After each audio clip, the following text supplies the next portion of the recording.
Alléluia, Jésus-Christ est Seigneur. Je vous l'ai dit, la chose la plus importante sur terre, c'est de chercher premièrement le royaume et la justice de Dieu. Et Dieu te donne toutes choses. La chose qui devra te sentir réussir, c'est d'être connecté à la présence de Dieu. Le reste n'est que vanité.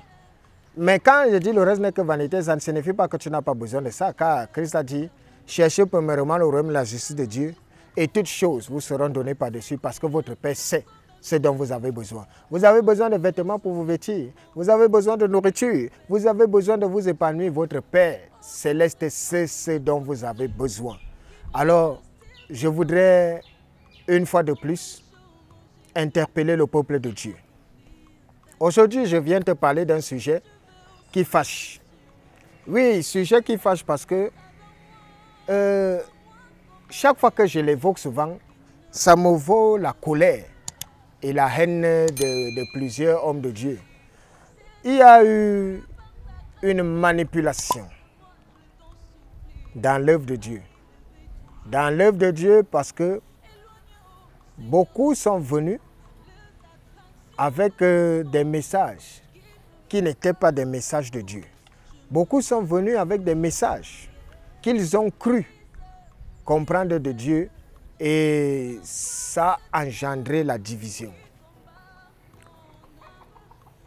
Il y a des églises conventionnelles, les églises dites conventionnelles qui sont venues avec leur compréhension.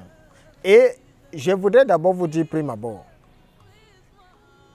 pendant que vous cherchez et vous êtes dégoûté de ce qui se passe actuellement dans le monde, je voudrais vous rassurer, peuple de Dieu.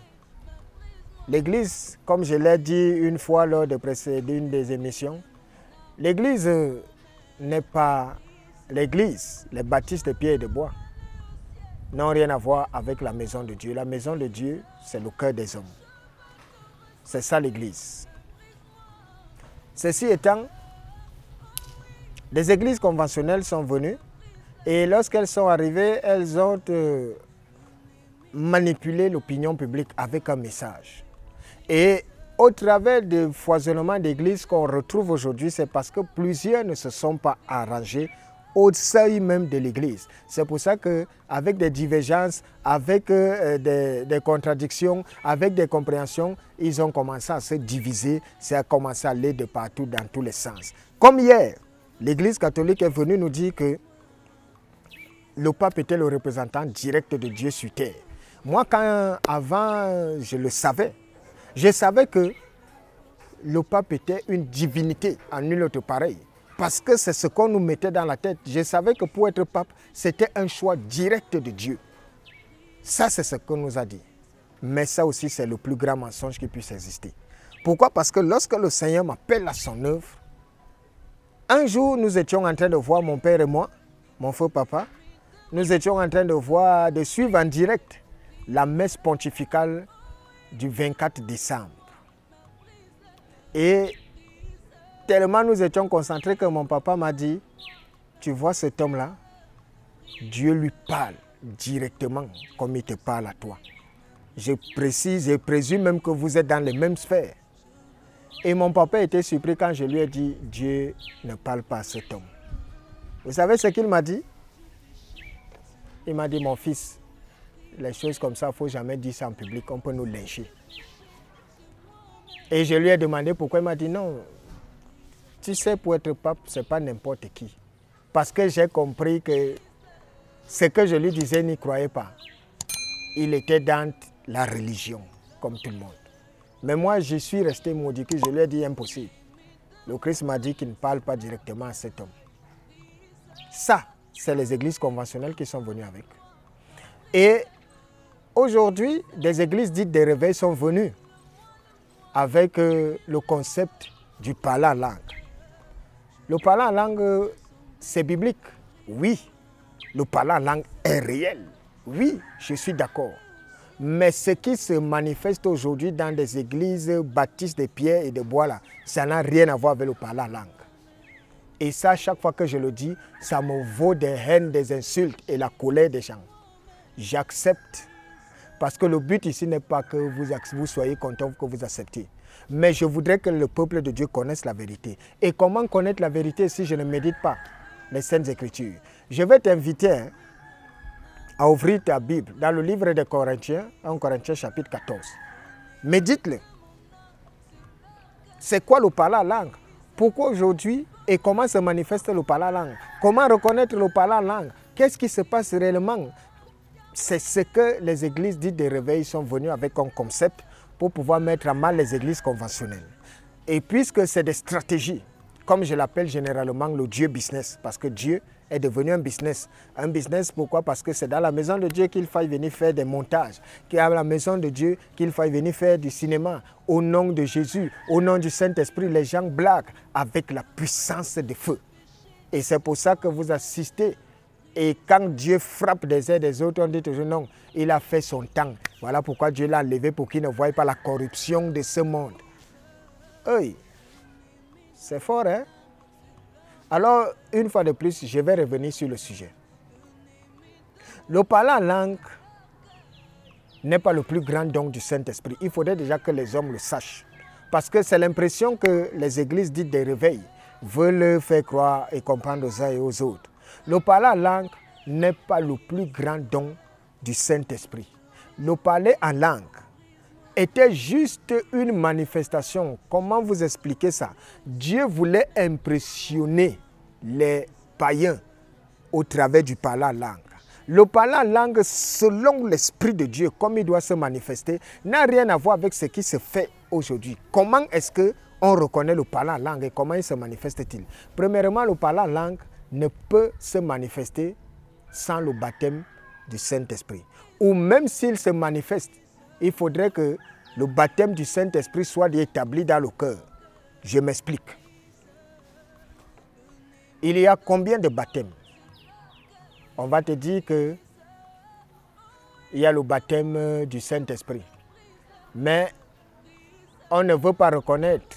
Pas qu'on ne veut pas reconnaître. Les hommes, lorsque Dieu révèle quelque chose, ne veulent pas accepter.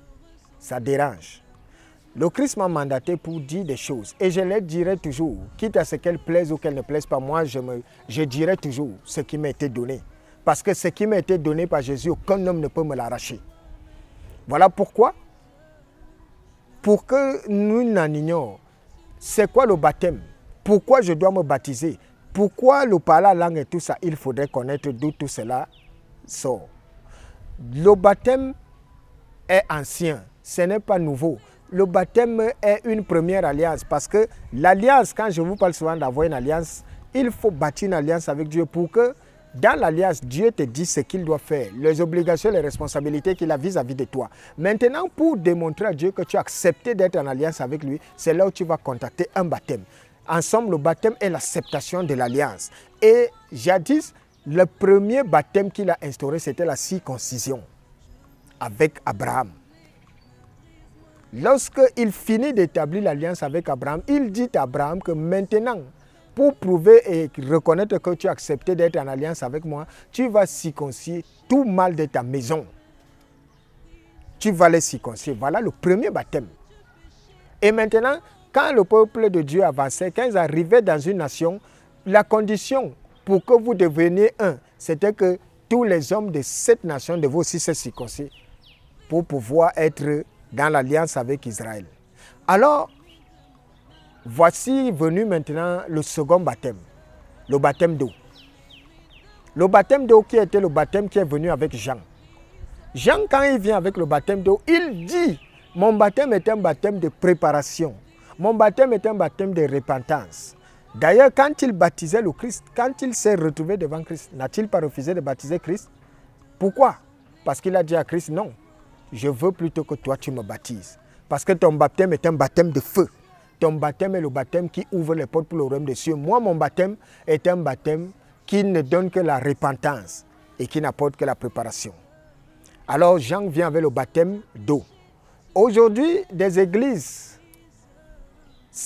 s'entredéchirent pendant qu'elles sont dans une histoire d'aspersion, immersion. Ils sont en train de discuter ça. Non, le vrai baptême, c'est le baptême d'aspersion. Le vrai baptême, c'est le baptême d'immersion. Le baptême égale un baptême.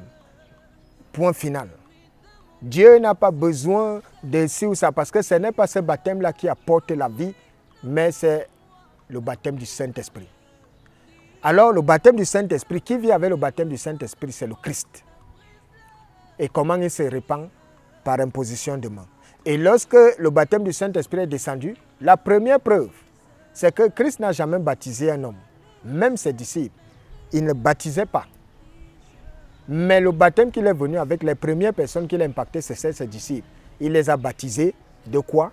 Du Saint-Esprit. Les disciples, eux, ils baptisaient d'eau. Les gens qui venaient, mais eux-mêmes, ils n'avaient pas encore été baptisés. Le Christ n'avait baptisé personne. Parce qu'il y a 3 baptêmes. La circoncision, premier baptême, l'eau, deuxième baptême, et le dernier, le plus grand baptême, c'est le baptême du Saint-Esprit. Alors le couac, c'est quoi dans l'histoire? C'est que aujourd'hui, on te baptise d'eau. Les églises dites des réveils sont venues, on te prend, on te plonge dans l'eau, on te sort et on te dit tu manifestes dans le parler langue.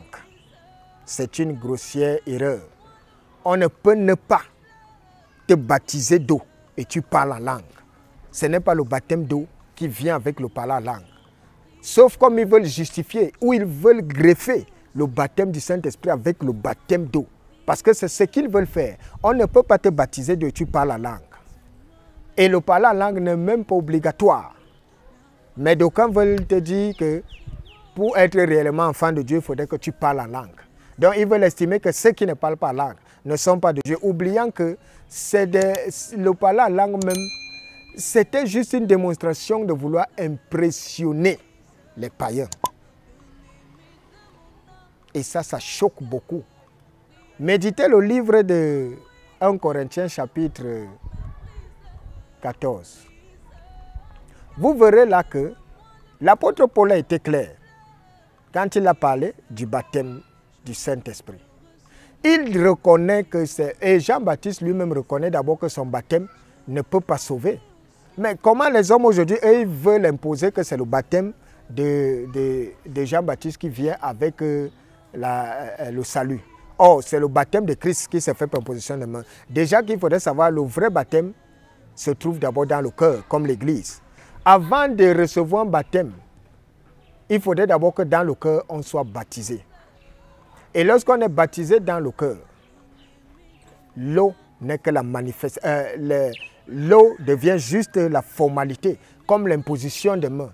C'est ce qui s'est passé lorsque Pierre et les autres étaient en train de prêcher au peuple de Dieu, Jésus-Christ. Ils ont commencé à parler en langue. Pourquoi? Parce qu'ils avaient accepté Christ dans le cœur avant de pouvoir être baptisés.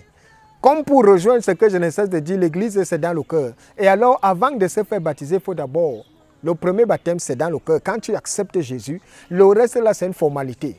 Par conséquent, quand il s'agit de parler en langue, on ne dit pas « parle en langue », comme je vois aujourd'hui là. Le parler en langue signifie que, moi par exemple, je suis de l'Est. Et j'ai en face de moi des gens qui sont peut-être du Nord. Moi, je suis de l'Est, ils savent que je suis de l'Est, et ils sont du Nord. Moi, je n'ai jamais été au Nord. Et quand l'Esprit de Dieu me saisit, je commence à parler en foufoulbé ou en une langue du Nord là-bas. Et il y a quelqu'un qui doit pouvoir écouter et interpréter ce que je dis. C'est lui qui dit à l'assistance qu'il est en train de dire si. Mais les mystères de tout ça sont que je n'ai jamais été au Nord. Mais je connais et je parle. Et c'est pareil aussi pour quelqu'un qui est de l'Ouest, qui n'a jamais été au Sud. Lorsque l'Esprit de Dieu le saisit, il se met à en parler. Aujourd'hui même, est-ce qu'on peut encore parler du parler en langue? Impossible. Pourquoi? Parce que tout le monde peut apprendre la langue. Déjà, il y a le feu pape Jean-Paul II qui à lui seul maîtrisait plus de 10 dialectes. Il les parlait. Ça veut dire qu'il maîtrisait tous ces dialectes. S'il arrivait quelque part aujourd'hui, c'était jadis qu'on pouvait dire parler la langue parce qu'il pouvait arriver en France, il parlait français, il arrivait en Pologne, il parlait polonais, il arrivait en Angleterre, il parlait anglais, il arrivait en Espagne, il parlait espagnol, il arrivait en Allemagne, il parlait allemand, il arrivait en Suisse, il parlait suisse et tout ça. C'est comme ça, il avait étudié toutes ces choses. Alors qu'on arrête de manipuler le peuple de Dieu. Moindre chose. Et Paul a émis un sujet qui fâche. Et Dieu est un Dieu d'ordre. Dieu n'est pas un Dieu de désordre. Ce n'est pas moi qui le dis. L'apôtre Paul l'a dit. Et il a dit que quand on est dans des assemblées, si Dieu s'est révélé à une personne, le reste doit se taire. Et pendant qu'une personne est en train de parler en langue, il doit avoir un interprète. Sinon, qu'on se taise. Parce qu'il a précisé que c'est la prophétie qui est le plus grand don. Parce que quand on prophétise, on édifie le peuple de Dieu. Or, quand on parle en langue, on s'édifie soi-même et ça ne sert à rien s'il n'y a pas un interprète. Donc, le parler en langue, ce n'est pas une histoire où des gens vont se lever, n'importe qui dans l'assemblée, on dit que c'est Dieu qui parle. Je sais que ça vous énerve quand je le dis, mais c'est la vérité. Vous allez faire, on va faire comment? Je dois dire la vérité au peuple de Dieu. Parce que ce n'est pas moi, ce n'est pas ma vérité à moi. C'est celle qui est dans les Saintes Écritures.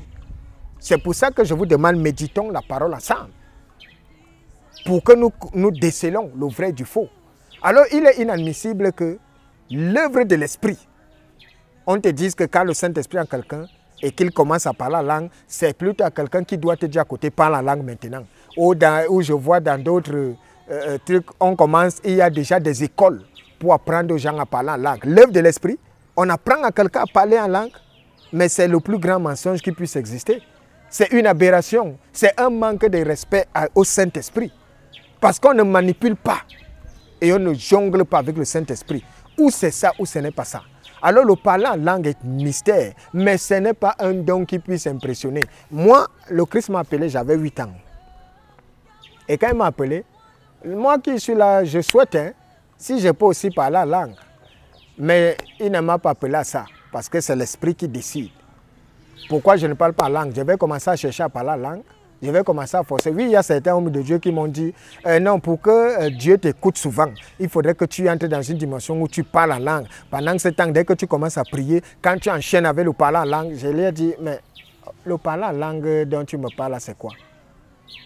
Moi, je sais que le parler en langue, c'est pour impressionner les païens. Ce n'est pas moi qui suis enfant de Dieu, c'est pour m'impressionner en quoi?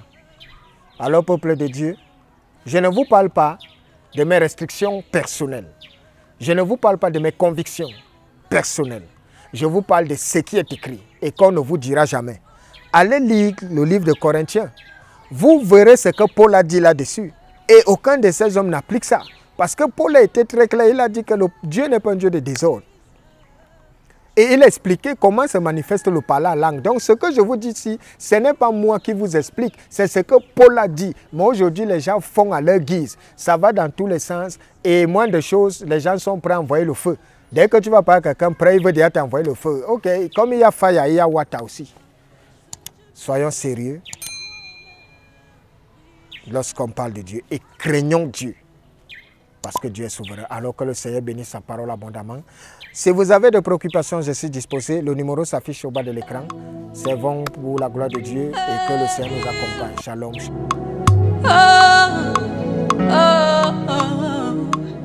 Prise, prise, prise l'enfant.